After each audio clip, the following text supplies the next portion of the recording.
16 de octubre, Filosofía de la Historia, Ilustración y Romanticismo, Kant y Herder. Hoy voy a dar el tema de Ilustración y Romanticismo y Kant y Herder para complementar a lo que ya vienen haciendo y reforzar eso. Es una bibliografía que está puesta ahí en fotocopiadora de Mayo Solsona, que se llama Ilustración y Romanticismo, Introducción a la polémica entre Kant y Herder. Es un libro muy bueno para entender esto, y él arranca el libro mostrando ese entrecruzamiento y destino de dos grandes pensadores a partir de dos prusianos de distinta edad. Herder había sido discípulo de Kant, y estos dos prusianos encarnan, dicho muy esquemáticamente, los picos más elevados de la Ilustración y del Romanticismo, respectivamente. Y hay una dificultad que se establece para Kant en llevar a cabo, en culminar la Ilustración. Y esa dificultad precisamente es el hueco, el vacío en el que Herder va a tener la intuición de un espíritu romántico. Y ambos se enfrentan o confrontan con dos estilos filosóficos muy diferentes. Y el destino que han tenido ambos ha sido también muy diverso, porque mientras ha crecido imparablemente el prestigio de Kant, la figura de Herder era como que se iba opacando.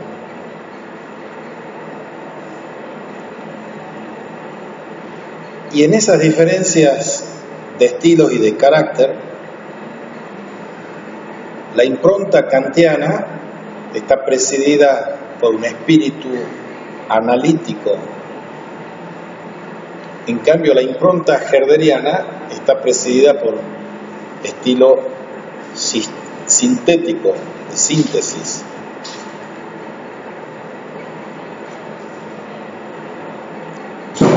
Por un lado, el analítico e ilustrado está orientado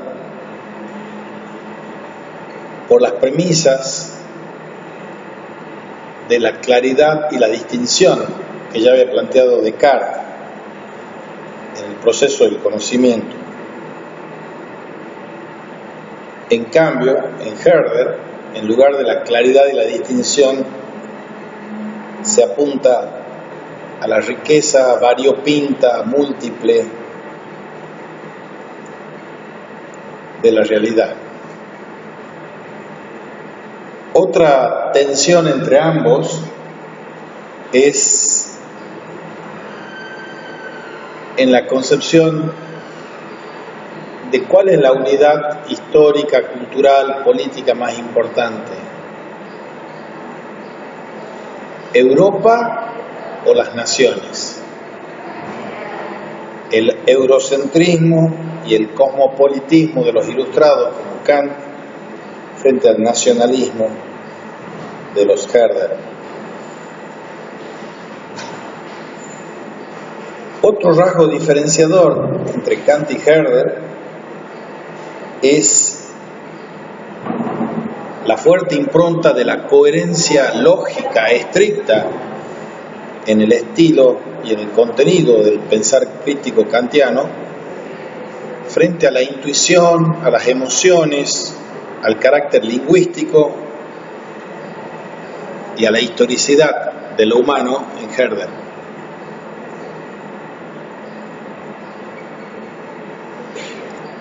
Kant elabora en respuesta a y a posteriori de las obras filosófico-históricas de Herder, elabora su propia filosofía de la historia incorporándola a su sistema crítico.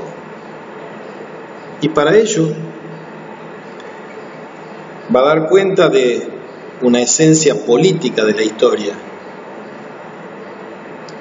y entiende que la tarea crítica conlleva la afirmación inclaudicable del hombre como un ser libre. No hay historia sin un agente libre que obre sobre ella. Ahora, dentro del sistema crítico, la cuestión de la libertad conlleva también el uso práctico de la razón y lo que él llama el juicio teleológico, el juicio por los propósitos, por la causa final. Y Kant quiere hacer empalmar la filosofía de la historia con los intereses primordiales de la humanidad.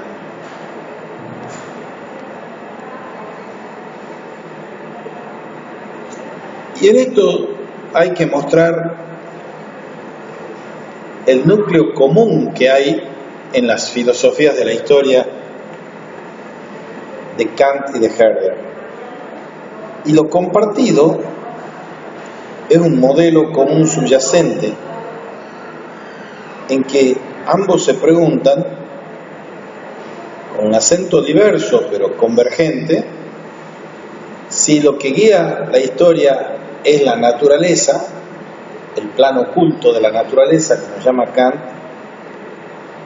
o si lo que guía a la historia es la providencia divina. Dios es el que dirige el curso de la historia, como dice Herder. En ambos, además, hay un punto de convergencia en torno de la humanidad.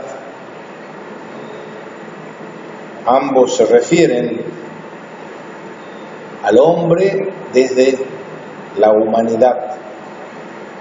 Es que la humanidad es considerada por ambos como una meta de la historia.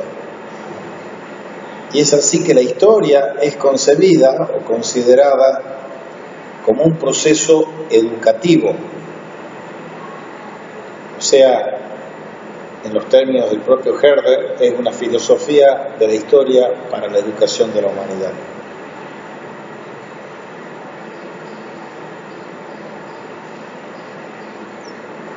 Otro punto de convergencia en los que, a pesar de sus divergencias, es preciso destacar es la noción de progreso.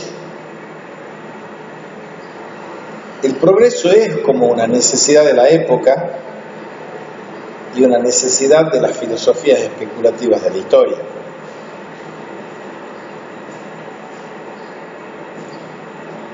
Y el desafío que se le plantea a un pensador como Herder es cómo pensar un progreso que es indemostrable, haciéndolo compatible con la diversidad cultural. Y esto es un punto de convergencia, pero va a ser también un futuro, cuando se especifique más, punto de divergencia. Porque no es lo mismo pensar el progreso desde el punto de vista unitario y unificador de la humanidad, como quieren los ilustrados, que pensar el progreso, al cual tampoco va a renunciar Herder, desde la defensa de la pluralidad o multifocalidad de las culturas.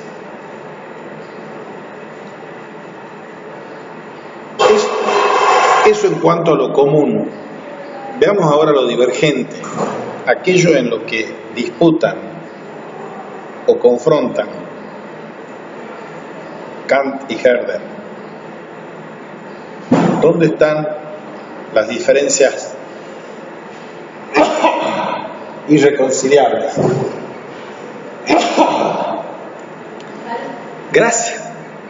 En primer lugar, la oposición más global es la del dualismo en frente del monismo. ¿Qué quiere decir eso?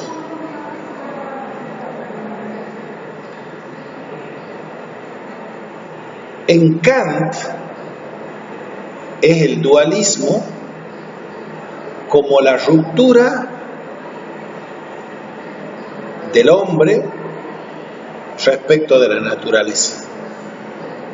Hay una ruptura del hombre respecto de la naturaleza.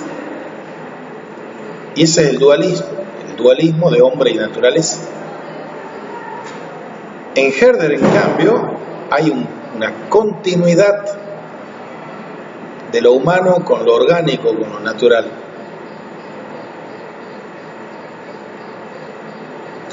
Ese es el primer contrapunto fuerte, dualismo versus monismo.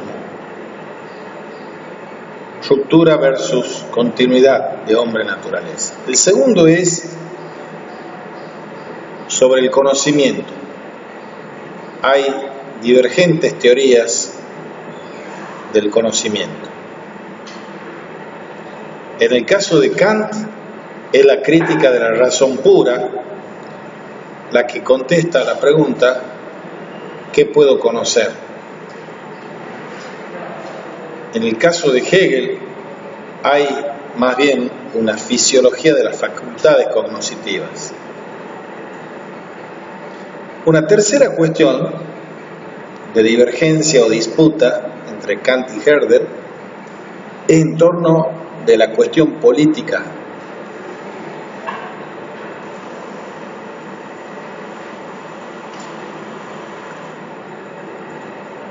Para Kant prima en la cuestión política un análisis social, pero del tipo contractualista, como era también en Hobbes, en los materialistas, el contractualismo y también, diríamos con palabras actuales, el constructivismo social.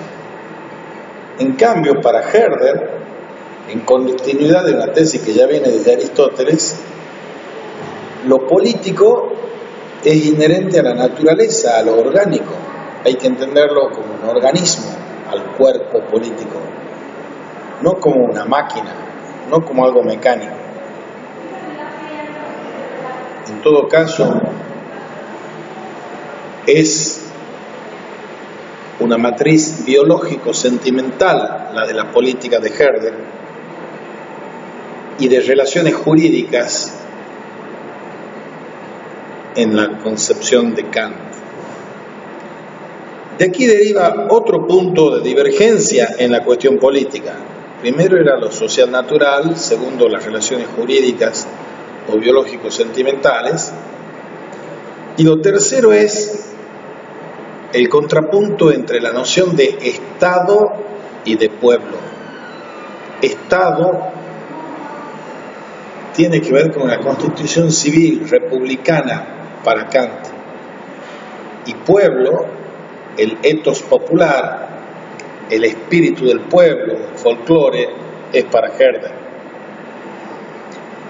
Desde este desdoblamiento entre Estado y pueblo surgen dos conceptos de nación: una nación ilustrada frente a una nación romántica.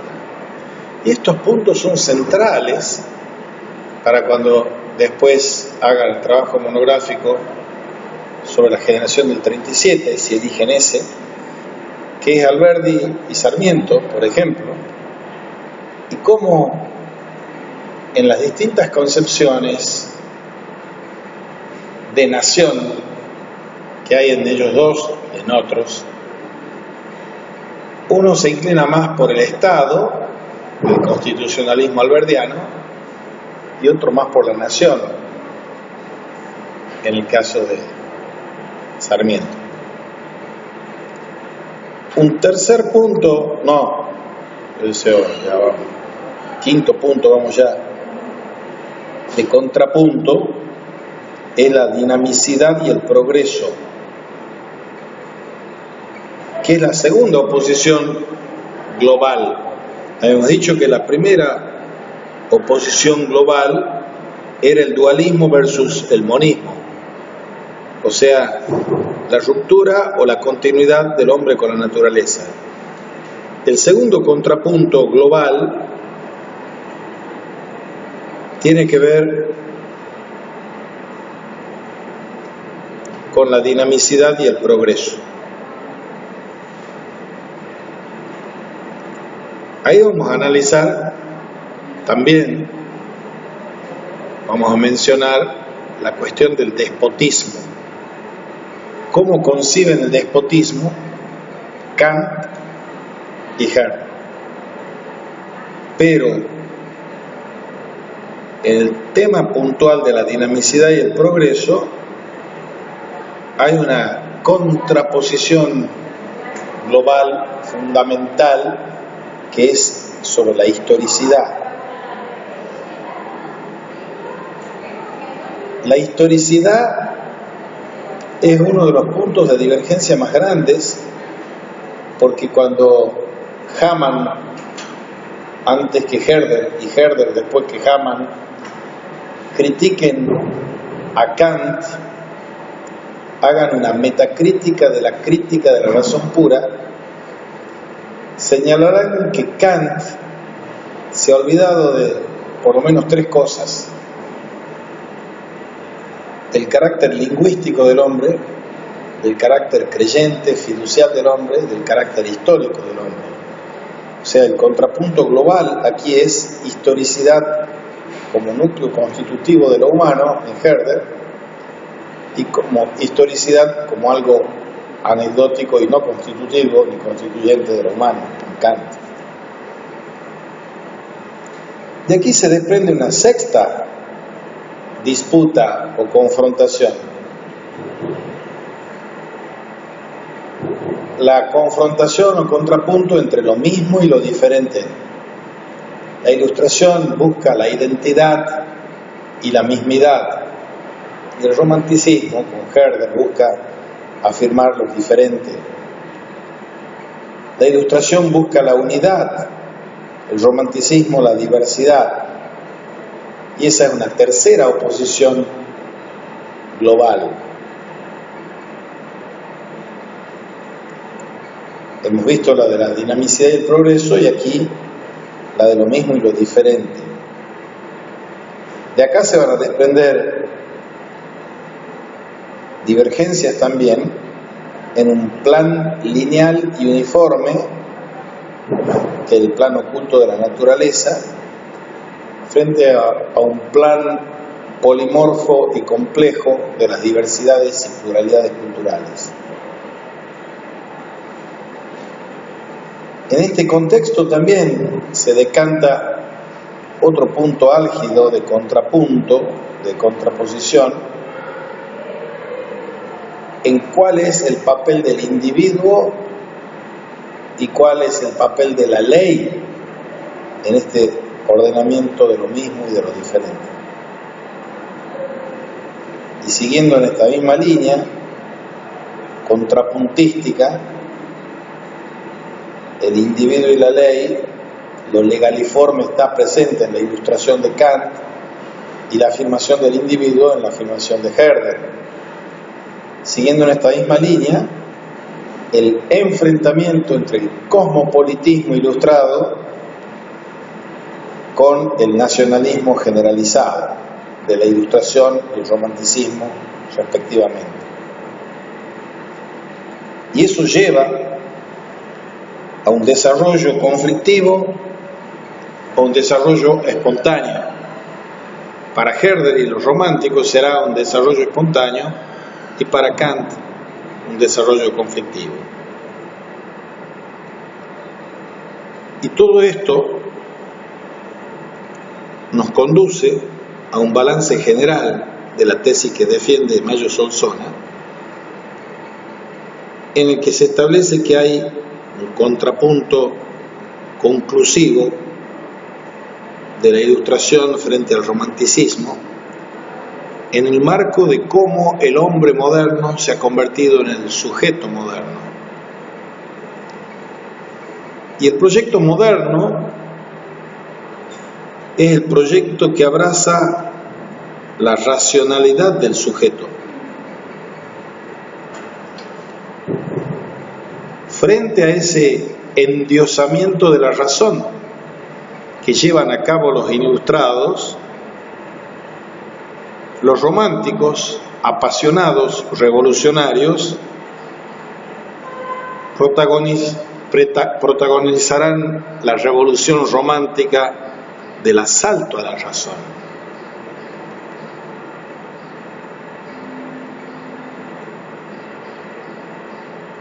Y la ilustración y el romanticismo, como bien lo muestran las alquimias de su hibridación en el Río de la Plata en general y en la Argentina en particular, es el difícil equilibrio, si no imposible, entre ilustración y romanticismo.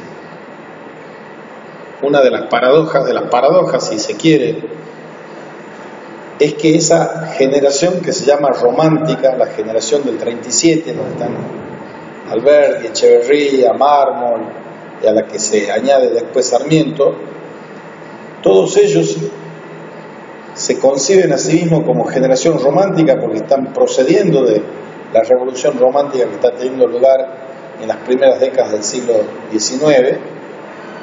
Sin embargo, los fines que se proponen son fines civilizatorios, fines ilustrados.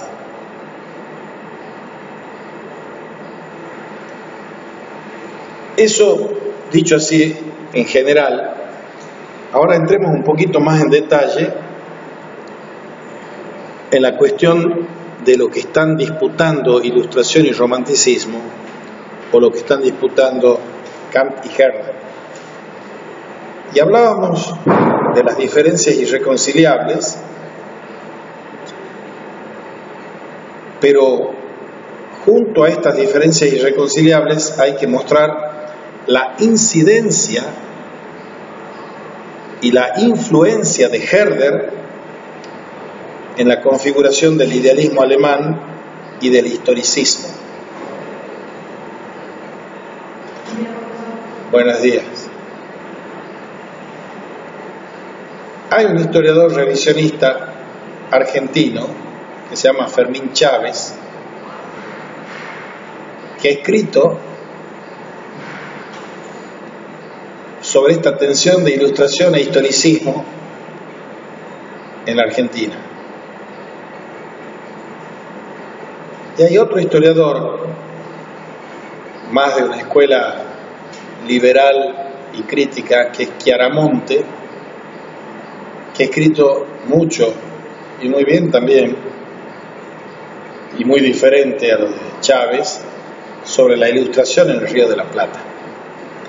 O sea, es imposible tratar de aproximarse a los enigmas y misterios históricos que nos constituyen como argentinos sin una aproximación a los marcos teóricos estos de ilustración y romanticismo.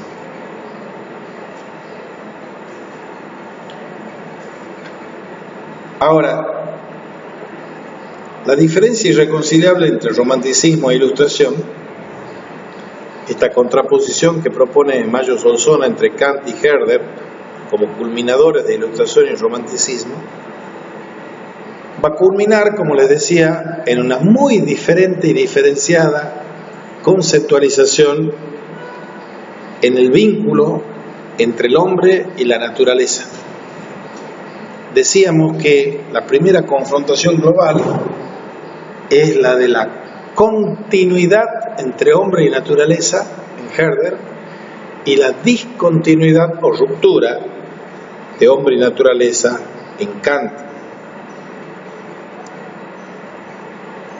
Por eso, para Kant y la ilustración, lo específicamente humano se plantea como oposición rupturística, es decir, como un fuerte salto cualitativo a lo natural, lo que es claramente interpretado como animal o prehumano.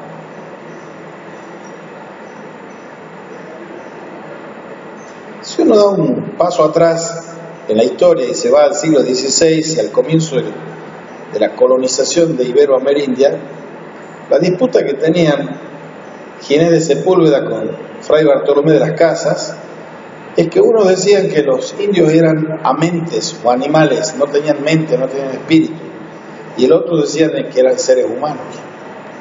O sea, antes de que exista esta polémica entre la Ilustración y el Romanticismo respecto de la continuidad o ruptura entre la naturaleza animal y el ser humano, ya se daba en esos términos aquí. Para la Ilustración, la razón es valorada como la facultad humana que escinde radicalmente al hombre de la naturaleza. Y ella, la razón, es la que evita que caigamos prisioneros o esclavos de nuestras pasiones y nuestros instintos. La razón es la que evita la sujeción del hombre a los instintos tal como dominan el mundo animal. Y es que en esta línea ilustrada, solo la razón hace posible la libertad. Por el contrario,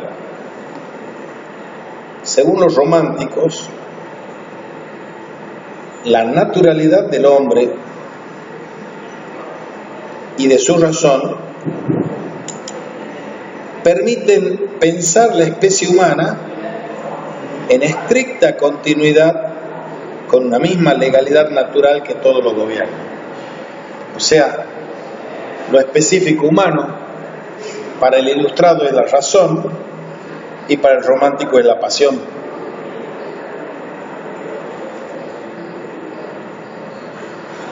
No es que se plantee un esquema simplista de razón frente a naturaleza, ni tampoco el otro simplismo de razón sí o razón no, naturaleza sí, naturaleza no. Ni la Ilustración ni el Romanticismo, por supuesto ni Kant ni Herder, renuncian totalmente a la razón o a la naturaleza, y en ningún caso olvidan la presencia de lo animal o la presencia de lo racional espiritual en la humanidad. En sus filosofías de la historia, la Ilustración, con Kant culminando la Ilustración, presupone, no obstante, esta cesura, esta división radical entre lo humano y lo animal, entre razón y naturaleza. El romanticismo, en cambio, con Herder al frente, postula el monismo y la continuidad entre lo humano y lo natural, y lo animal. Las divergencias de Kant y Herder sobre la naturalidad o artificialidad de la posición entera del hombre y su relación con la razón lleva a un largo debate en el que Kant opina que la posición erecta, que el hombre tiene una posición erecta, si han hecho prehistoria les tienen que haber enseñado eso, la posición erecta del hombre es un efecto de la aparición de la razón en el hombre. El hombre se incorpora, baja de los árboles y se incorpora y se hace hombre porque la razón le hace incorporarse y adoptar esta posición erecta. Rompe con la postura natural en los animales, que es para ellos forzada y antinatural. Herder, en cambio, considera que la posición erecta es condición para el posterior gran desarrollo de la razón, al permitir a los primeros humanos levantar la mirada y mirar lejos de sí a su alrededor. Incluso, actualmente, los paleontólogos argumentan en el sentido de que la posición bípeda y erecta libera el uso de las manos al hombre, siendo esta, que es el instrumento de los instrumentos, la mano, la que nos abre muchas posibilidades de acción. La Ilustración y Kant tienden a definir la razón como una facultad diferente de la sensibilidad y de la imaginación. postergando a estas a sensibilidad de imaginación y prefiriendo y anteponiendo la razón.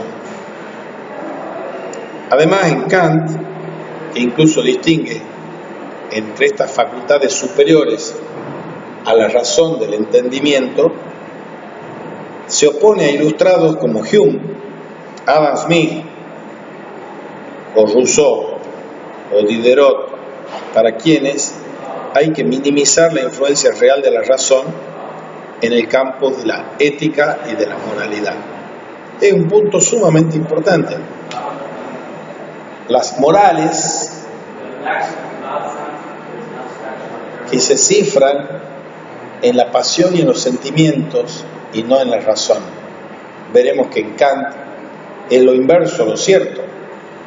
Para que un hombre obre moralmente, tiene que obrar libremente, y eso es un postulado de la razón práctica. Romanticismo y Herder piensan que el conocimiento es el resultado de la colaboración armónica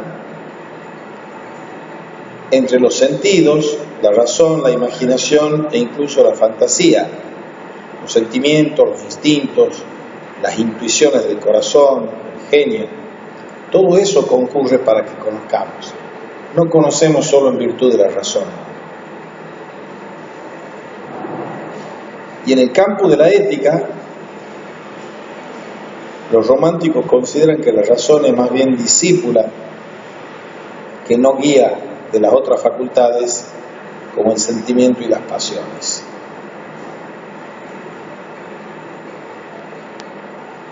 Para Kant, en la filosofía de la historia, la única manera de proceder y pensar es por medio de las ideas de la razón.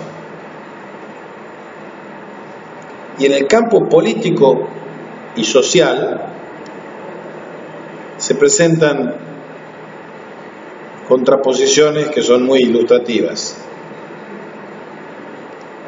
Una de ellas, que ya mencionábamos, es definir las relaciones sociales desde una perspectiva jurídica y considerar al Estado como una construcción que necesariamente tiene que romper con el estado de naturaleza. El constructivismo y el contractualismo de la filosofía del derecho y la política de Kant o de Hobbes hablan de la contraposición radical con el estado de naturaleza.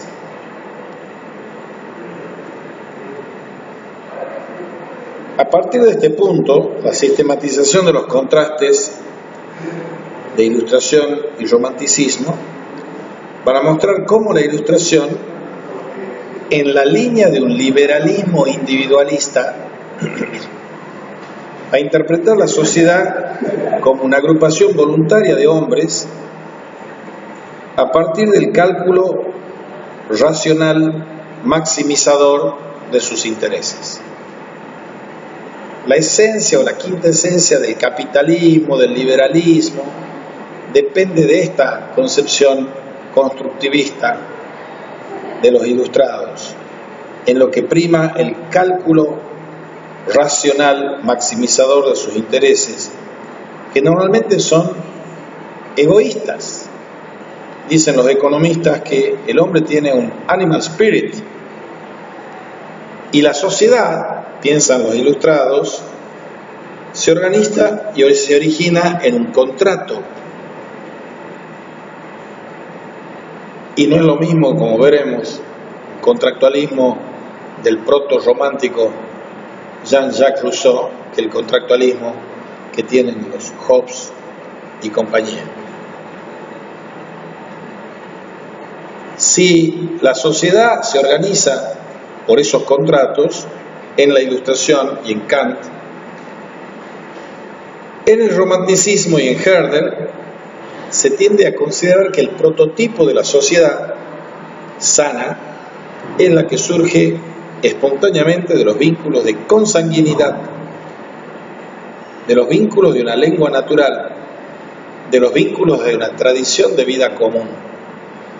La misma sangre, la misma lengua, la misma vida en común.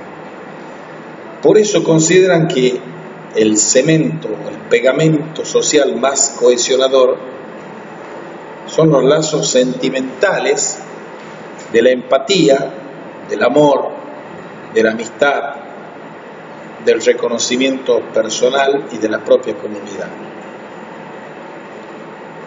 En otro lugar, en este contexto, vinculado a todo lo anterior, Kant propugna el llamado concepto ilustrado de nación. Concepto ilustrado de nación.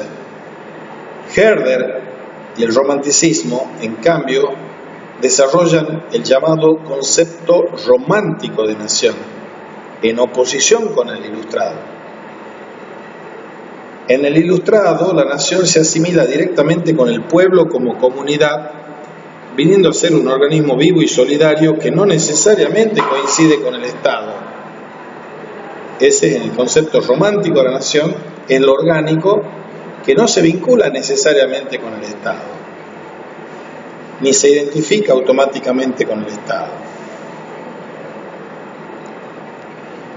Acá viene el otro tema importantísimo de lo que se llama el despotismo ilustrado. Para pensadores como Kant y una parte importante de la Ilustración, se arma una constelación conceptual del despotismo llamado ilustrado para caracterizar a la época.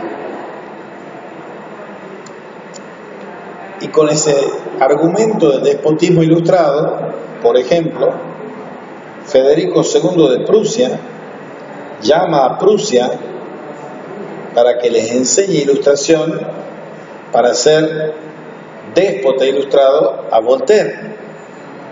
Entonces, el despotismo ilustrado es una idea que abrazan todos estos señores para dar cauce a una tiranía, a un despotismo de una oligarquía, de un rey, un príncipe, de un señor feudal o de lo que fuese.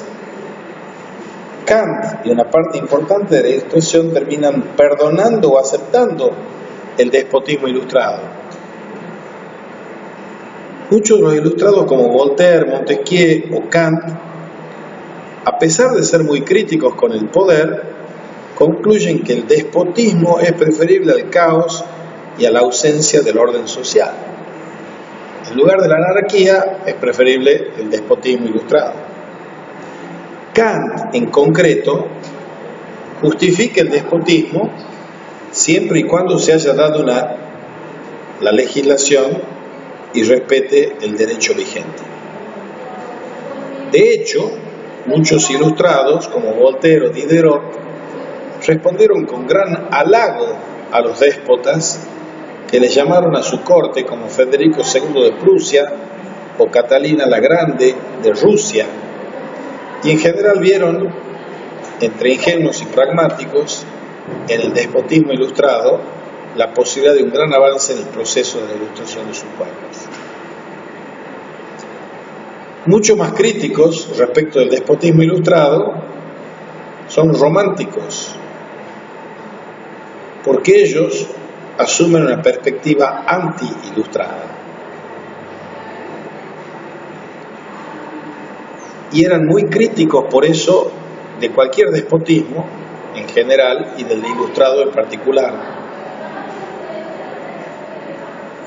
Herder especialmente eran críticos respecto de esto. Y ya hemos visto esa gran potencia explicativa en la contraposición que Mayo Solsona planteaba entre el monismo y la continuidad de lo humano y lo natural, que es la tendencia del romanticismo, frente a la tendencia mayoritaria en los ilustrados de separar el mundo humano del mundo natural. Y esto arrastra o conlleva esos otros contrapuntos globales que mencionábamos, como la dinamicidad y la diacronicidad. Los románticos apuestan al carácter dinámico de la historia y al carácter diacrónico. En cambio, los ilustrados están más atentos a lo estático y a lo sincrónico.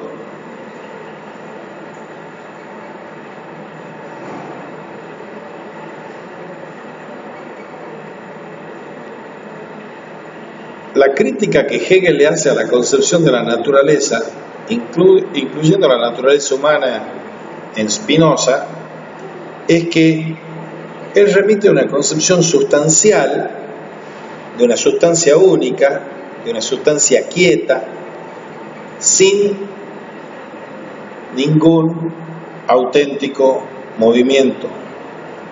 Y esa sustancia única está fosilizada, fijada eternamente, sin evolución ni desarrollo en el tiempo. Y para los idealistas alemanes y los románticos, este era el más importante déficit del sistema filosófico de Spinoza, que los influyó muchísimo a ellos. Y ciertamente las filosofías de la historia, filosofías especulativas de la historia, de la Ilustración, como la de Kant, introducen, a diferencia de los racionalistas del siglo XVII, un desarrollo teleológico en función de la idea de progreso. O sea, en el siglo XVII y comienzos del XVIII, las concepciones no llegaban a ser filosófico-históricas. En el siglo XVIII y XIX, con Kant, Herder o Hegel, ya las filosofías estas especulativas de la historia sí o sí implican dinamismo y, sobre todo, teleología.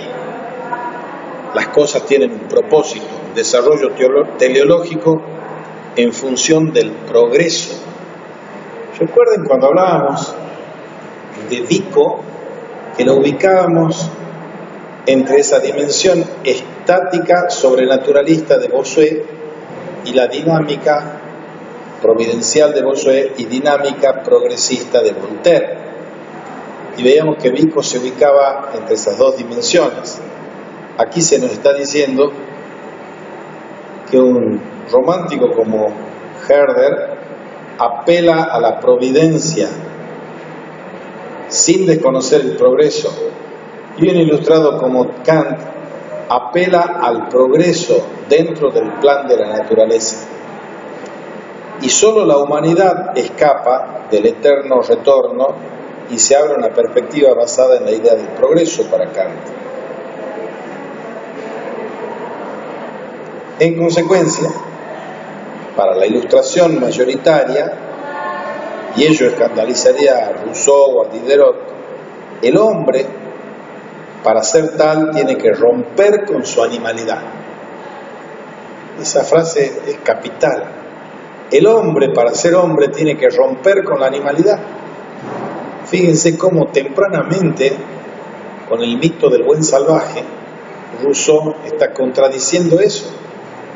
El hombre no solo no tiene que romper con la animalidad, sino que el hombre tiene que ir hacia la animalidad, porque es la sociedad mecánica, materialista la que lo corrompe. Y para eso, para romper con la animalidad, dicen los proto-románticos y románticos, el hombre tiene que contradecir su biología más instintiva y corporal, y tiene que controlar racionalmente lo sentimental, lo pasional, lo emotivo. Y esto es así porque la naturaleza misma, según Kant, no es histórica. Y según Herder sí. La naturaleza no es histórica ni tiene historicidad. Y existe solo un factor que obliga a la especie humana a progresar, mientras que en cambio la historia, que es diacronía y progreso indefinido,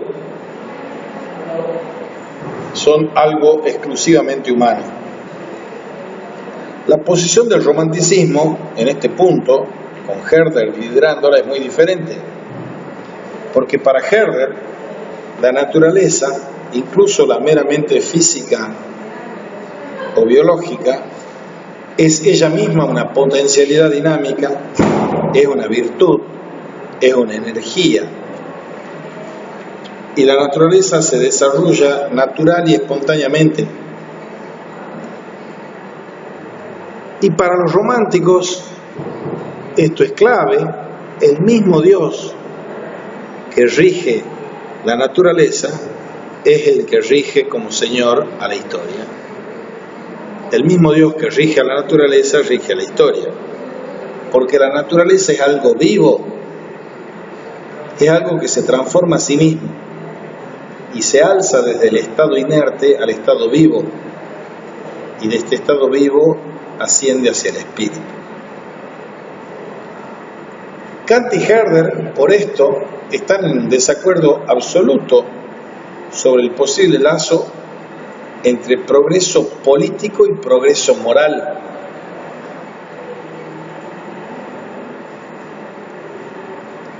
Kant piensa que el progreso político es necesario y es condición sine qua non del progreso moral, en el cual, por otra parte, no confía demasiado.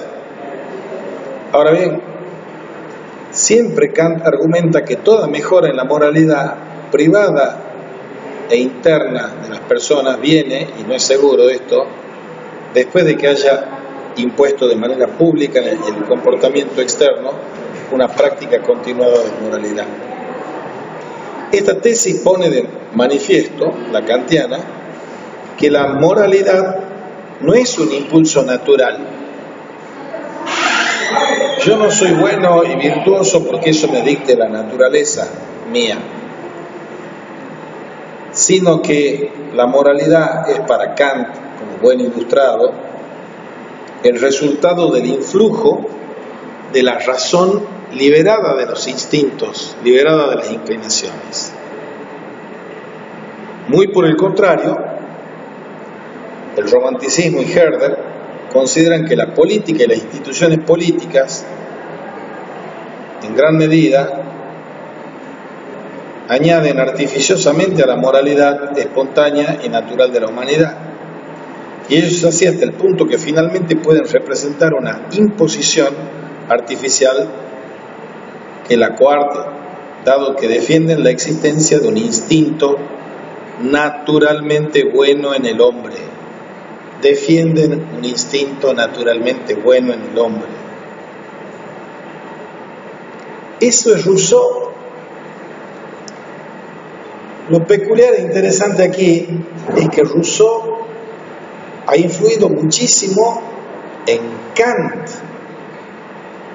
La moral kantiana está acunada y acuñada por el influjo rousseauiano. Sin embargo, es un Rousseau purgado de estas venas y vetas románticas. Es un Rousseau que afirma la conciencia y la libertad, libertad, libertad, pero purgadas ellas del halo o del aura romántica. El romanticismo y Herder defienden, muy por el contrario, a Kant o a la Ilustración, ese instinto naturalmente bueno en el hombre. ¿Qué resonancias o consonancias tienen estas cuestiones con las concepciones políticas, económicas y sociales modernas y contemporáneas? El hombre tiene que ser considerado como una madera torcida y retorcida que debe purificarse para enderezarse, o el hombre por naturaleza es bueno y la sociedad lo corrompe. Ustedes ya adivinan, por supuesto, dónde se ubica Rousseau y dónde, con o sin paradoja, se ubica Kant. Son dos formas de entender si respecto de la antropología, respecto del hombre, somos optimistas o pesimistas. Optimista es un Rousseau, que considera que el hombre nace bueno. Pesimista es un Adam Smith, un Hume o un Kant, que creen que el hombre nace bastante torcido y retorcido y tiene que enderezarse. Esta concepción romántica, que considera la bondad primitiva y natural del corazón del hombre, los románticos la remiten analógicamente a la constitución política perfecta y justa. Hay un autor que se llama Schiller, Schiller, que escribe unas cartas sobre la educación estética de la humanidad, diciendo que esa es la obra de arte más bella a que puede aspirar la humanidad. Hay otra obra de otro gran poeta romántico alemán, que es Friedrich Hölderlin, H-L-D-E-R-L-I-E-N,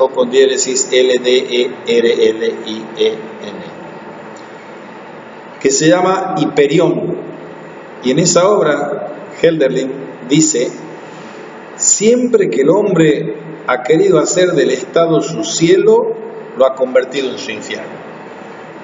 Una frase genial, porque este romántico que dice: cada hombre o grupos de hombres que han adherido a alguna ideología que nos prometían una nueva Jerusalén, paraíso en la tierra, lo que han fabricado es un infierno.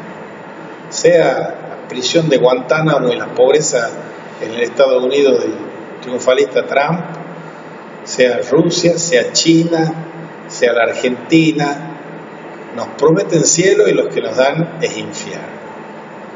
Por eso habría que ser un poco más cauto a la hora de ser muy optimistas. Pero también no hay que pasarse de rosca y de ser tan pesimista, porque si somos condenados desde siempre y para siempre a ser malos y retorcidos, nunca podremos abrigar la esperanza, la pasión, la pulsión para hacer o realizar alguna acción que transforme y que, sin darnos el cielo, nos den un mundo mejor del que tenemos. Kant, sin ser un individualista típico, lidera esa ilustración que se llama liberal, en que los individuos son considerados como átomos.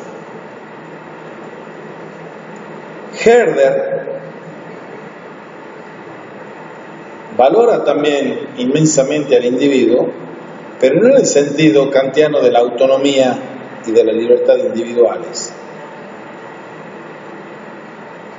Herder considera que el punto esencial de lo comunitario reclama aspectos supraindividuales como la familia, como las comunidades naturales, como los pueblos.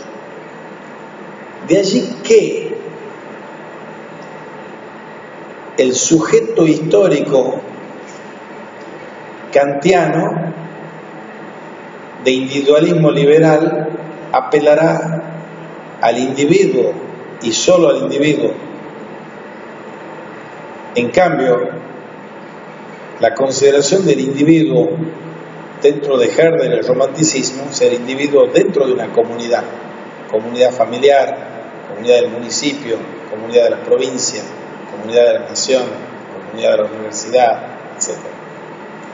Es por eso que él forja un concepto que tiene y hace mucha fortuna, Herder, el concepto de Volksgeist, espíritu del pueblo.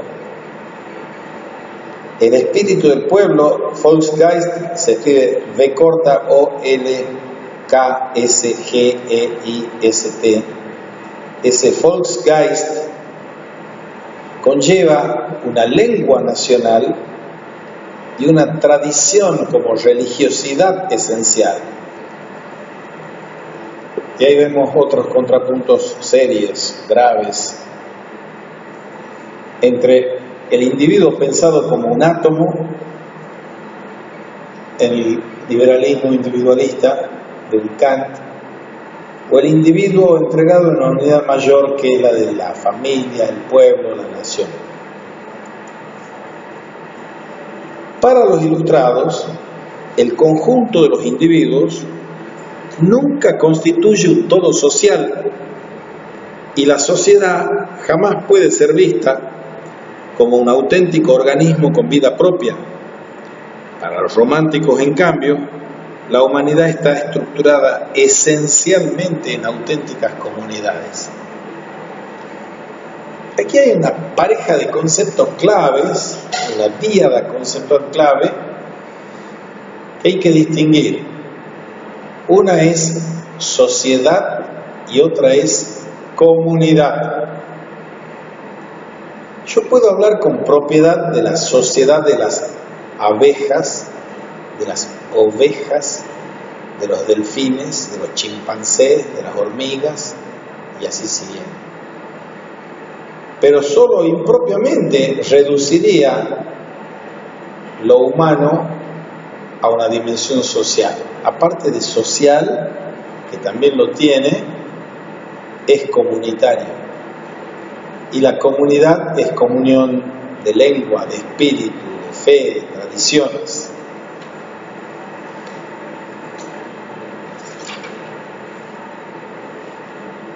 Pasemos ahora más de lleno y analíticamente a la cuestión política en esta tensión entre Ilustración y Romanticismo. Y uno de los más interesantes capítulos en la comparación y confrontación entre Kant y Herder y la Ilustración y el Romanticismo que ellos representan, se dedica a analizar sus respectivas y diversas concepciones de la vida social y de las instituciones políticas. Un ejemplo claro de estas divergencias es cómo valoran unos y otros las revoluciones en general y la Revolución Francesa en particular. Kant es un claro simpatizante de la Revolución Francesa, que además tiene problemas con la censura que le inflige a Kant Federico II de Prusia.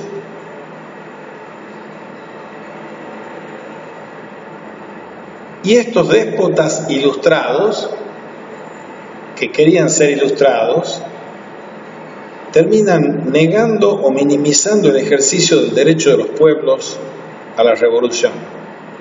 En cambio, Herder, que es un muy temprano crítico de las violencias de la Revolución Francesa, admiraba el antiguo patriarcalismo y justificaba a los déspotas orientales y en ningún momento acepta ninguna restricción al derecho de un pueblo a sublevarse contra sus déspotas maltratadores. Esto nos lleva a la distinción entre lo social y lo natural. Precisamente por partir de la presuposición de la ruptura entre lo humano y lo animal, Kant valora muy positivamente, como algunas de las más elevadas creaciones humanas, de una sociedad justa, el que esa sociedad justa se dé a sí misma una constitución civil, republicana, porque para Kant el problema mayor del género humano consiste en llegar a una sociedad civil. ¿Cómo construir o constituir o conformar una sociedad civil o política? Y es esta, la sociedad civil o burguesa, la que tiene que administrar el derecho. Por eso, expresamente, Kant dice que una constitución civil perfectamente justa constituye la tarea suprema que la naturaleza ha asignado a la especie humana. Y esa es la resolución de la cuestión política. Fíjense esa polémica genial e insuperada del siglo XIX en español, que es la de Alberdi y Sarmiento, respecto de la Constitución. Y es Alberdi el que fija las bases para la Constitución republicana. Y en el primer momento, Sarmiento la alaba a la Constitución alberdiana. Y a poco de andar, a raíz de la lucha, el combate en el que Urquiza derrota a Rosas, Sarmiento se siente malquistado con Urquiza porque él quería que Urquiza lo contratara, y Urquiza lo apadrina más a Alberdi que a Sarmiento. Entonces ese apadrinamiento, ese padrinazgo, lo lleva a que lo odie a Urquiza, Sarmiento, y lo odie a Alberdi. Esa polémica tiene dos capítulos, el capítulo de Alberdi y el capítulo de Sarmiento. En un libro sobre el Ejército Grande, en el que trataba de congraciarse con Urquiza, no le da bolilla Urquiza. Entonces escribe una serie de cartas para insultarlo a Alberdi, que ya había formado un club estando en Chile para defender a Urquiza y el proyecto constitucionalista que iba a superar el estadio de la tiranía de Rosas. Entonces empiezan a cruzarse cartas muy polémicas con escupitajos, insultos de toda calaña, es decirse uno afeminado, otro decirle bárbaro, entre Sarmiento y Alberdi. El punto está en que lo que nos está diciendo Kant es que lo más difícil y lo más importante para una nación es darse una constitución. Y la polémica de Alberdi y Sarmiento es sobre qué significa darse una constitución republicana, que tiene estribaciones en la polémica esa de las 101 y las cartas quillotanas, en que Alberdi, que también había sido un crítico feroz de los caudillos en general y de Rosas en particular, termina insultando a Alsina, a Mitre, a Sarmiento, porque Sarmiento decía: general, no ahorre sangre de gaucho. Y los gauchos tenían que entrar en esa Argentina de la Constitución alberdiana, una Argentina que no fuese solo nominalmente federal.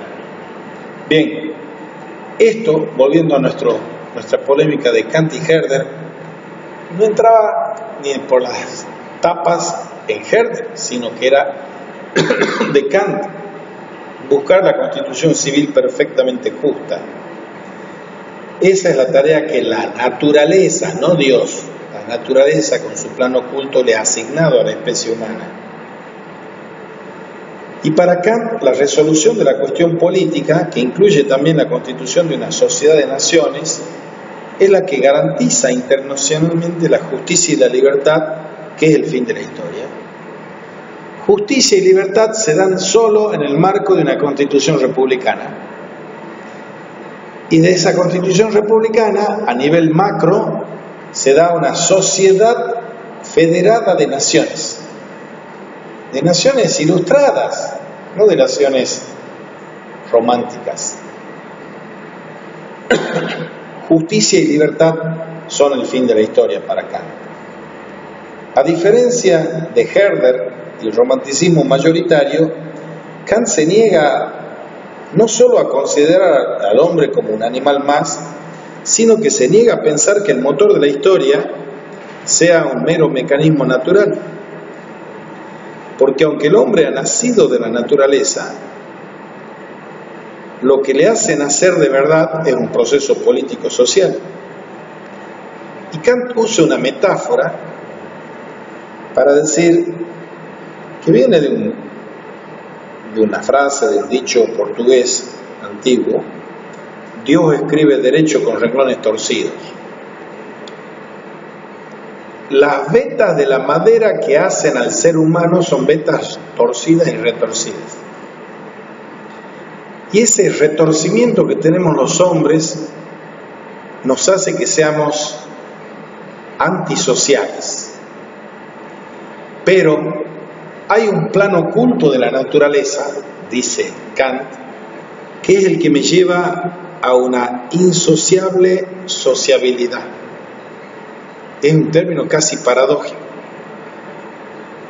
El óptimo de la convivencia es que, sabiendo que partimos de la madera torcida que somos, lleguemos a la insociable sociabilidad que se enraiza en la naturaleza humana, pero genera un proceso a través del cual el hombre rompe con la naturaleza y se da, libre de instinto, una segunda naturaleza en forma de institucionalización jurídica y política. El hombre se tiene que dar una institucionalización jurídico-política que le permita mitigar o paliar los retorcimientos de su naturaleza. Y eso solo es posible si nosotros somos autónomos moralmente, y autónomos es darse la ley a sí mismo. Autonomía moral, que es la autolegislación libre de la moral, de la razón práctica, del derecho. Kant piensa que si queremos salvar los valores e intereses más esenciales de la humanidad, tenemos solo 3 posibilidades. Primera posibilidad de salvar los valores e intereses de la humanidad es concebir ese plano oculto o esa intención de la naturaleza. Y con eso Kant se está refiriendo a la lucha interminable dentro del hombre entre su inclinación a entrar en sociedad y su tendencia a aislarse de la sociedad. Son 2 tendencias contrapuestas que hay dentro de cada hombre: la tentación y la tendencia a integrarse a la sociedad, y la tentación y la tendencia de aislarse de la sociedad. Y esa cualidad insocial que tenemos los hombres nos lleva a querer disponer de todo según nos plazca a nosotros los hombres. Los hombres queremos hacer lo que se nos dé la gana, dicho mal y pronto. Entonces, lo que corrige eso, que si todos los hombres se conducen conforme a lo que les da la gana, es un caos y es una anarquía. Entonces, la legislación jurídica, por un lado, y la legislación moral, por otro lado, más importante aún, es obra de modo tal que puedas creer que tu conducta se convierta en ley universal de la razón, que es una versión racional de la ley de oro moral y jurídica de no hacer a otro lo que no te gusta que te hagan a ti. Entonces Kant dice, tenemos una tendencia a aislarnos de la sociedad y tenemos una tendencia a integrarnos en la sociedad. El plano oculto de la naturaleza hace que esa tendencia a integrarnos en la sociedad implique un control y un dominio de nuestras inclinaciones para aislarnos por la potencia de nuestras razones. ¿Está claro? Primera forma o primera idea de ese plano oculto o intención de la naturaleza. Al hacer esto, los hombres que estamos llevados por esa contradicción interna, sentimos, cuando vivimos en sociedad, que debe instaurarse un orden social jurídico, un leviatán, como decía Thomas Hobbes. Pero finalmente, después de muchos intentos y errores, ese leviatán será un leviatán justo. 2 puntos, tomen nota y destaquen. ¿Qué es un leviatán justo? Aquel en el que se dé una constitución civil republicana. Primer punto. Constitución civil republicana. Segundo punto. Representativa. O sea, constitución civil republicana, representativa. Y tercer punto, con separación de poderes. Repito, remacho, destaco. Ese plano oculto de la naturaleza, para ordenar y organizar la convivencia social y política de los hombres, tiene que llevarnos a un leviatán, que es un monstruo marino, que es la imagen de Hobbes. Y ese leviatán tendrá que ser, dice Kant, justo, con una constitución republicana, representativa y con separación de poderes. Y esta constitución, para Kant, va a ser la función de soberano y va a salvaguardar el derecho de todos.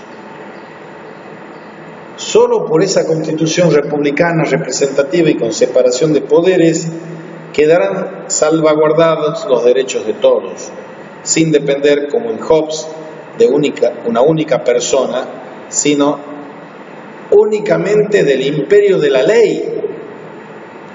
Y eso es clave aquí, el imperio de la ley.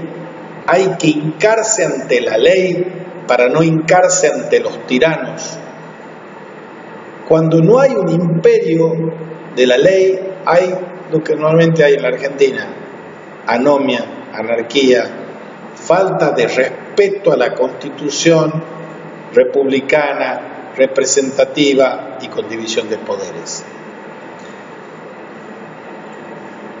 Solo con el imperio de la ley estamos, valga la aparente paradoja, en la expresión cabal de la volonté general, la voluntad general de Rousseau. Esa es la primera esperanza, el plan oculto de la naturaleza para llegar a esa constitución republicana, representativa y con división de poderes que garantice la libertad, etc.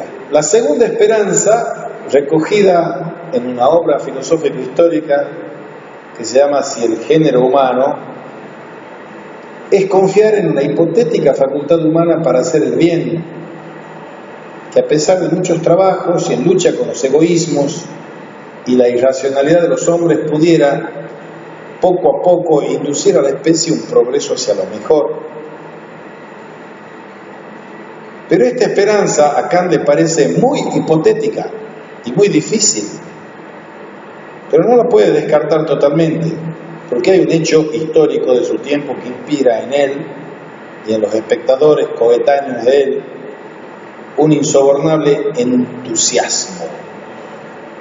Y eso es la Revolución Francesa. Hay un francés que ha escrito un libro, Jean-François Lyotard, autor de libros sobre la posmodernidad, etc. Un libro que se llama, que está traducido en castellano, que se llama El entusiasmo. Y el subtítulo es La crítica kantiana de la historia.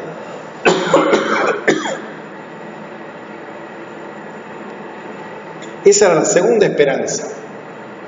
La tercera posibilidad está expuesta en otro escrito breve y fundamental de Kant, que se titula ¿Qué es la ilustración?, y vincula las dos anteriores. En primer lugar, está apostando por la capacidad moral y de influencia de todos los hombres ilustrados que saben utilizar la razón sin ayuda de otro.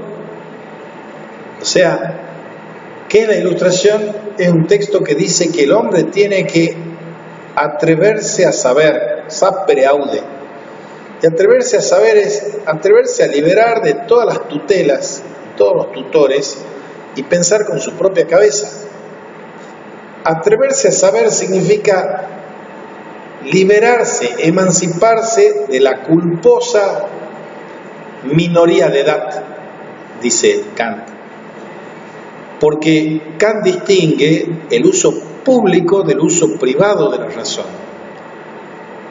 Y solo puedo ser un hombre que piensa con su propia cabeza si pienso defendiendo y fomentando el proceso histórico de una ilustración mediante el uso público de la razón. Ahora,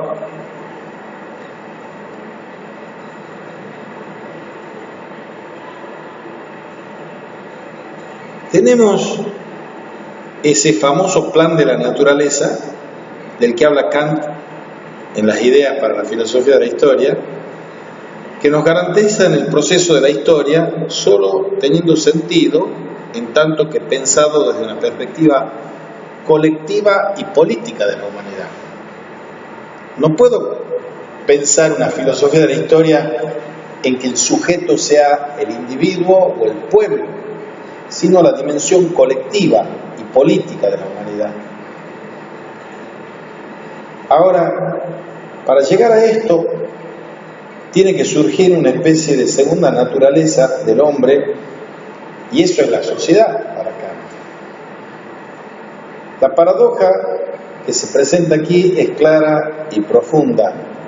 Los humanos necesitan y no hacen sino anhelar entrar o restaurar el estado civil o político, porque, como ya lo afirmaba Protágoras en la antigüedad sofística, los hombres aislados, los hombres sin sociedad, son claramente más débiles que cualquier otro animal. Ahora, tan pronto como los hombres gozan o gozamos de los beneficios sociales, intentamos no perderlos. De ahí la hipocresía que se expresa en el mítico anillo de Giges, en la República de Platón, en que actuamos de un modo insociable, buscando exclusivamente el beneficio privado. Y esto que suena muy complicado, lo tenemos presente todos los días, cotidianamente, en los actos de corrupción en los que vivimos en la Argentina, no solo a nivel nacional, sino a nivel de las comunidades universitarias o en la Facultad de Filosofía y Letras. La duplicidad esa de que obramos en forma antisocial, qué sé yo, pongo ejemplos que son burdos. Yo he ido al baño recién, entra en el baño de hombres, no sé cómo sea de la mujer, pero no entra, una porquería. Vean cómo está de cuidado o descuidado, y eso que esta es una de las más cuidadas, pero como entró aquí y las sillas estaban así, ordenadas para otro evento. Y acá, como digo, relativamente limpio, pero pasan por otros pasajes de la universidad y muestran palmariamente en el siglo XXI, 2018, la insociabilidad de las conductas nuestras. ¿Y por qué somos insociables? ¿Por qué cruzamos el semáforo en rojo? ¿Por qué tiramos papel en el piso? Porque queremos o creemos que con eso sacamos un provecho. La gran culpa y el gran cáncer político y social argentino, entre otros lugares donde existe esto también, es esto que está denunciando Kant, que Alemania funciona en estas cuestiones un poquito menos peor que nosotros, pero tienen los neonazis metidos adentro, tienen el repudio y los asesinatos con los refugiados. Todas las sociedades, todos los pueblos tienen una insociable sociabilidad como paradoja que no saben cómo resolver, porque buscando su beneficio privado se comportan de un modo antisocial. Por eso, la duplicidad esta que se expresa en esta paradoja es imposible en los animales, pero es característica de los hombres. Uno dice que sos un animal, le dice a los hombres que se portan mal, y después reflexiona, si es que reflexiona, y dice, los animales se portan como mejor que los humanos. Forma parte de esa paradoja. La duplicidad es imposible en los animales y es característica en los hombres. Duplicidad, hipocresía, cinismo. No hay hipocresía, no hay mentira en un animal. Un animal te puede clavar el diente y matarte, pero no lo hace con un segundo pensamiento, una segunda intención. Por eso es característico del hombre en quien nace de una elección libre y de un cálculo tan racional como perverso. En el comienzo verosímil de la humanidad, Kant contrapone en clara vinculación con Rousseau la naturaleza de la especie humana en su condición de especie física a una en su especie moral. Hay una continuidad y una ruptura de Kant respecto de Rousseau. Por un lado está la vinculación de la naturaleza de la especie humana como especie física y otra que debo adquirir con Kant como especie moral. Y eso nos permitiría caminar hacia ese ideal, superar la duplicidad. Ahora, como vemos, y así lo denuncia Herder, la naturaleza a que se remite Kant es la del hombre pensado como competidor individualista de un liberalismo positivo burgués. Kant es un pensador burgués, liberal, y el liberalismo burgués y el capitalismo tienen una imagen del hombre de un individualismo posesivo. Hay un señor en el siglo XX, en el año 79, publica un libro, el señor Macpherson, que se llama La teoría política del individualismo posesivo. Y si uno quiere estudiar las formaciones o conformaciones políticas, verá que en el mundo contemporáneo aparentemente está triunfando el neoliberalismo, que aparentemente sería el individualismo posesivo. Y digo aparentemente porque más capitalista que China hoy no hay, y de individualismo posesivo, claro, han convertido a la clase media a millones de personas que ya tienen ese germen de individualista posesivo, pero es un capitalismo de Estado que sigue teniendo todas las estructuras políticas del comunismo. Entonces, hay capitalismos y capitalismos, pero en el origen el capitalismo es este individualismo burgués, liberal, posesivo, en el que está pensando Kant y contra el que está pensando Herder. Porque para Herder, por más que se bañe de ilustración, el liberalismo posesivo burgués me deja en la animalidad y en la barbarie de ese individualismo posesivo, de una hipocresía administrada con un artificial cálculo racional de beneficios individuales. Esto quiere decir que Kant, inscripto en la perspectiva liberal, opina que la insociable sociabilidad es la única garantía del desarrollo de la razón y de un marco colectivo de libertad y justicia, porque el hombre no tiene ningún instinto para eso. Y cuando Kant habla del plan de la naturaleza, se está refiriendo, en oposición a Herder, a una naturaleza humana racional, social, incluso a la libre y moral, porque el hombre allí es capaz de escoger y es responsable de su elección.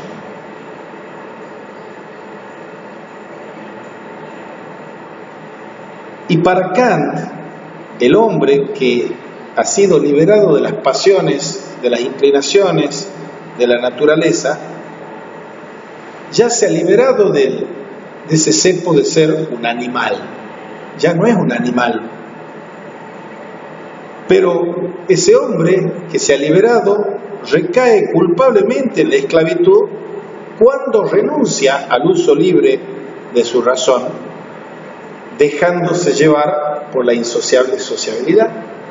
O sea, de esa paradoja existencial que nos afecta a los hombres, solo nos liberaremos si obramos con voluntad racional, que va a purgar la insociable sociabilidad que, librada a la jungla de la vida civil y política, nos conduce a la anarquía y a la destrucción y a la guerra de todos contra todos. Kant habla de cómo el hombre sufre inevitablemente de los males, fruto de la contradicción entre su naturaleza animal y su humanidad moral.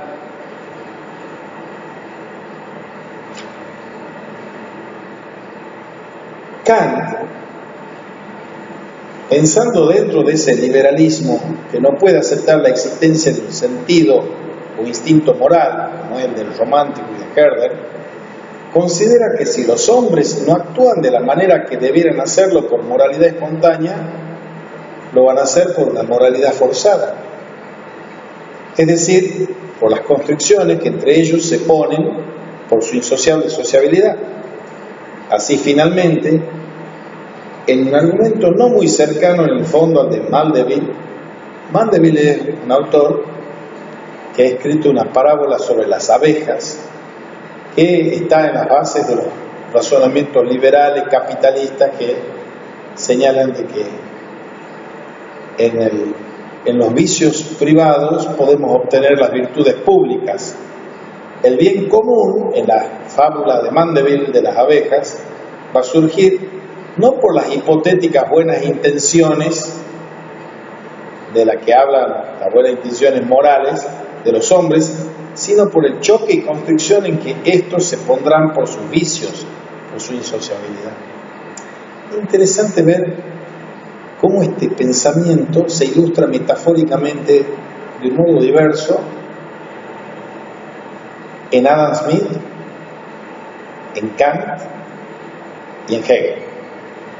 En Adam Smith es la metáfora de la mano invisible. Un sujeto que quiere comprar carne va al carnicero y el sujeto tiene un interés, comprar carne al precio más bajo posible. El carnicero tiene un interés contrapuesto, vender la carne al precio más alto posible. El precio lo va a fijar el mercado, en la ley de oferta y demanda. Pero en esa búsqueda de los intereses individuales, lo que se consigue es el bienestar general.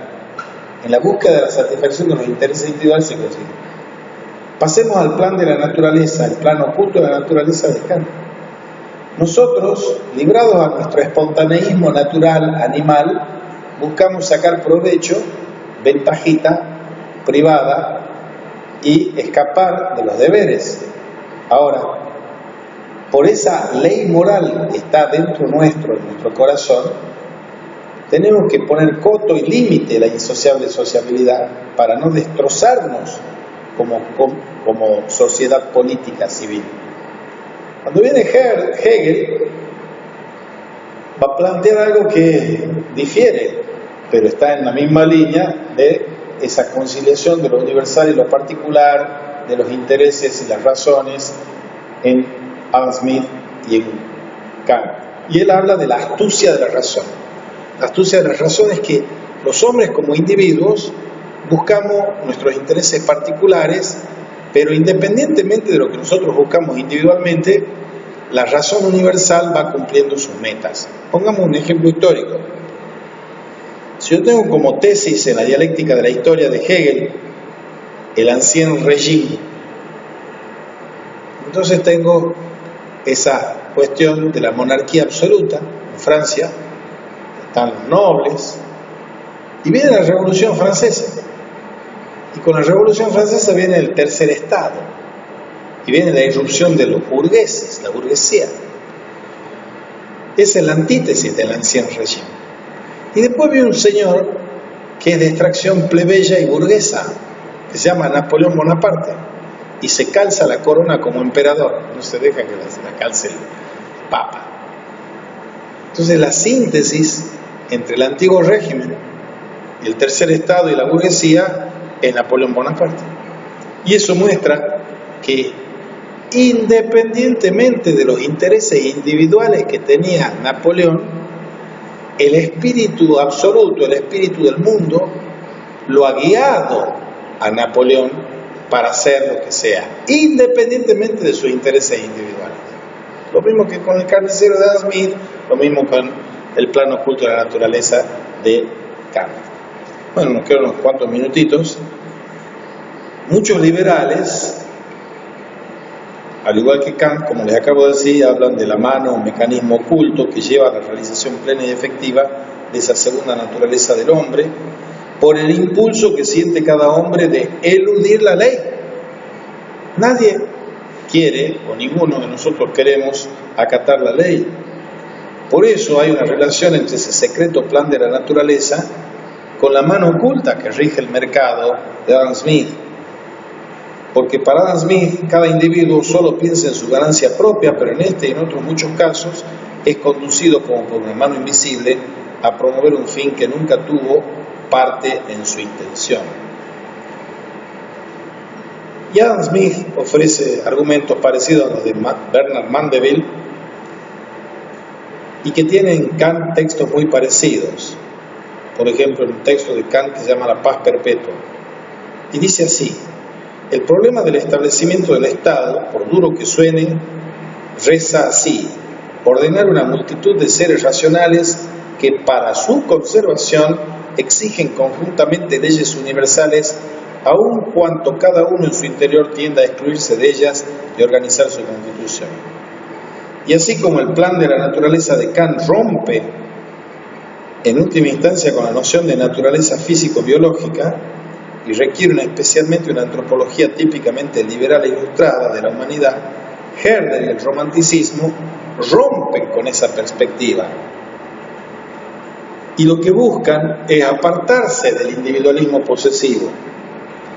Frente al individualismo atomista y liberal de los ilustrados, burgueses, liberales, que hacen pensar la sociedad como generada de manera forzada, Herder y el romanticismo presuponen una sociabilidad no traumática. La ambivalencia y contradicción de esa insociable sociabilidad sobre la que Kant basa el proceso político histórico es sustituida por una sociabilidad natural y sin contradicción. El estado natural del hombre, dice Herder, es el estado social, porque en este nace y en este es educado.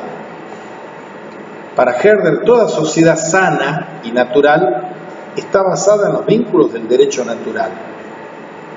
Para Herder, todos los esfuerzos humanos para autolegislarse, que tanto valora Kant, desde el momento en que pretenden trascender a la naturaleza, no pueden sino abocar o conducirnos a la arbitrariedad, al despotismo, a la tiranía, a la desigualdad y a la esclavitud. Subrayen eso. Si seguimos la receta de Kant, caemos en todos estos vicios: arbitrariedad, despotismo, tiranía, desigualdad, esclavitud. Parece anticipar con esto Herder lo que va a decir un poco después el poeta romántico Hölderlin, que ha dicho siempre que el hombre, ya se lo he leído antes, el hombre ha querido hacer del Estado su cielo, lo ha convertido en su infierno. Pero acá, por si esa metáfora no quedara suficientemente claro, hay un contrapunto precioso, es decir, entre Kant y Herder en la relación del hombre y los animales, las bestias. Herder dice que el despotismo presupone siempre una especie de debilidad. Y con eso quiere atacar directamente a Kant, quien, según él, había dicho muy jovesianamente que el hombre, anoten, el hombre es un animal que necesita un amo para no destrozarse mutuamente. Repito, el hombre es un animal que necesita un amo para no destrozarse mutuamente. Eso es el Leviatán. O esa es la constitución republicana liberal de la que habla Kant. Y Herder le contesta: mejor hacemos invirtiendo la frase, el hombre que necesita un amo es un animal. Le invierte la frase, el hombre que necesita un amo es un animal. Y no bien llega a hacerse hombre propiamente dicho, ya no tiene necesidad de un amo, de un dueño. Porque, continúa Herder, la naturaleza no ha designado ningún amo a nuestra especie. Solo los vicios y pasiones animales nos hacen sentir la necesidad de ser gobernados. Y vayamos para terminar al contrapunto que ya mencionábamos antes de Estado o pueblo, que es el contrapunto entre nación ilustrada frente a nación romántica. Intentemos mostrar en este apartado la coherencia de la distinta concepción de nación de Herder y Kant. Para Kant, lo que prima es un concepto de Estado muy próximo al de Hegel, que es posterior, aunque prefiere hablar de constitución civil, de sociedad civil, y como en Hobbes, para Kant, el Estado es un individuo de orden superior. Hace falta el Estado como un Dios, con minúscula, que va a gobernar y armonizar los intereses dispares de los individuos. Kant se decanta, como hemos visto, en una constitución republicana y representativa con división y equilibrio de poderes. Pero esa república perfecta tiene que responder además a unos principios calcados de los revolucionarios, que son libertad, fraternidad e igualdad. Y Kant considera como primer artículo definitivo para la paz perpetua que la constitución civil de todo Estado tiene que ser republicana, no monárquica y no democrática en principio. Tiene que ser republicana porque afirma que la condición republicana se establece según el principio de libertad de los miembros de una sociedad como hombres, según el principio de dependencia en que todos se hallan respecto de una sola legislación común como súbditos, y en tercer lugar, según la ley de igualdad de estos como ciudadanos. Como vemos, aquí en Kant, gran admirador y entusiasta de la Revolución Francesa, los principios de libertad como hombre, de dependencia o fraternidad como súbdito y de igualdad como ciudadanos son equivalentes a los revolucionarios.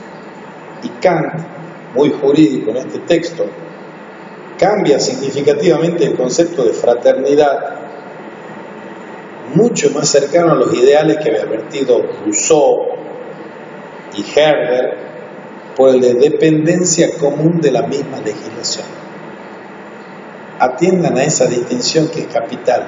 Cambia, porque conoce los términos que usa Rousseau y conoce los términos que usa Herder, cambia fraternidad por dependencia común de una misma legislación. La ley no puede obligar ni imponer la fraternidad, está diciendo Kant, o parece decir Kant.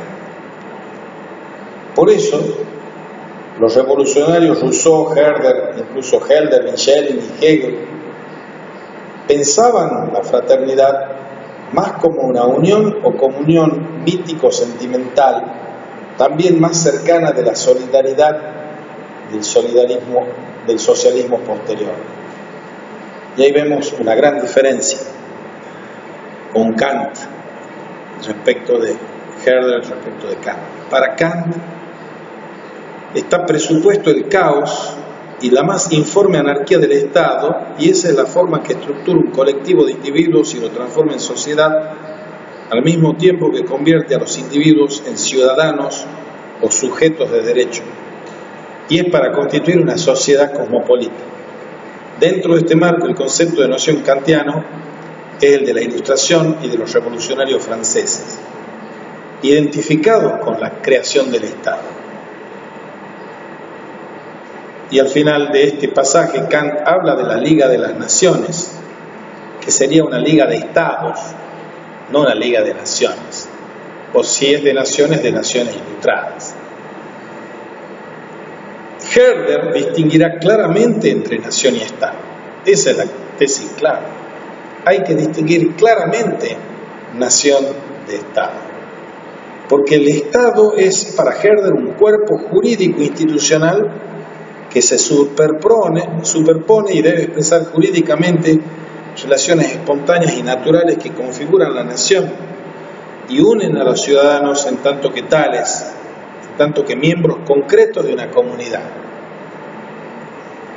Los unos son miembros de una sociedad civil que construyen un Estado que aúna esa convivencia ciudadano-social-política. Kant, que ya está tendiendo hacia Hegel, no se aleja de Hobbes demasiado y otorga papel al Estado en la soberanía. Para Kant, la nación es la abstracción sociológica de un conjunto de ciudadanos, de un Estado. En cambio, para Herder, hay que asimilar la noción de nación con la noción de pueblo, la nación y el pueblo. Identificar la nacionalidad con el pueblo. Por eso es considerado el primer gran teórico del nacionalismo frente al cosmopolitismo de la Ilustración en general y de Kant en particular. Y la nación es pensada por Herder como una planta que va a crecer y va a ser muy diferente según el suelo en que enraiza. Herder dice: un pueblo es una planta natural, lo mismo que una familia, solo que ostenta mayor número de ramas. Como vemos, la nación es para Herder algo previo y más esencial que lo jurídico y político, al contrario que en Kant. Por eso la nación es el alma o el espíritu del pueblo. Bien, después habla del despotismo y todo eso, lo dejamos ahí. No sé si tienen preguntas, pero ya pueden hacer un nuevo práctico más completo de Kant y Herder después de esta clase. Yo le voy a decir a la profesora Mira, pues se lo digo a ustedes para que le hagan acordar a la profesora Mira por si se llega a olvidar.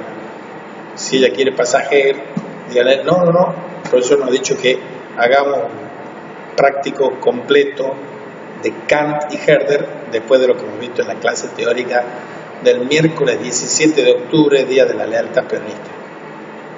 ¿Sí? ¿Está claro? Bueno, muy bien.